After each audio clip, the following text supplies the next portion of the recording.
ओम हर हर महादेव शिव शंभो बाबा धवलेश्वराय नमो नमः।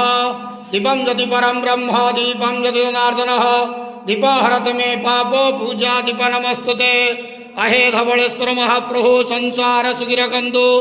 आज पवित्र वैशाख मासर शुक्ल तृतीया अक्षय तृतीया रे समस्त श्रद्धालु भक्त मानक आशीर्वाद करंतु, मनस्कामना पूर्ण करंतु, कर्म चतुर्नदि करंतु, ग्रहरिष्ट खंडन करंतु, जगतर मंगल करंतु, विश्वर कल्याण करंतु, आपणकर नाम विख्यात करंतु, सेवकर डाक श्रवण करंतु, समस्त अग्वावसा भक्त मानकर मनस्कामना पूर्ण करंतु।